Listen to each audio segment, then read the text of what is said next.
వన్నె తగ్గని ఉద్యోగం ఏదైనా ఉందంటే అది సర్కార్ టీచర్ కోలే. గౌరవప్రదమైన ఉద్యోగం, మంచి జీతమే కాదు, సెలవులకు సెలవులు, వృత్తిపరమైన సంతృప్తి. అందుకే ఎక్కువ మంది టీచర్ విద్యపై ఆసక్తి చూపిస్తున్నారు. అయితే ప్రభుత్వాలు ఎప్పుడైనా డిఎస్సీ నోటిఫికేషన్లు విడుదల చేసిన బీఈడీ, డిఈడీ చేసిన వారితో పోల్చి చూస్తే పోస్టుల సంఖ్య 2-3% మించి ఉండటం లేదు.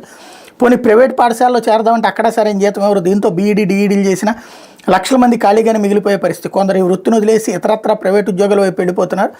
ఇంతమంది నిరుద్యోగులుగా ఉన్న ప్రతి సంవత్సరం వేల మంది మళ్ళీ టీచర్ విద్యలో చేరుతుండ గమనార్హం అంటూ మరి ఏందో వీళ్ళ ఉద్దేశం. అంటే రేపు పొద్దున బీఈడీలు రద్దు చేయమని అంటారేమో. ఆంధ్రజ్యోతి చెప్పింది కాబట్టి చంద్రబాబు గారు చెయ్యాలేమో.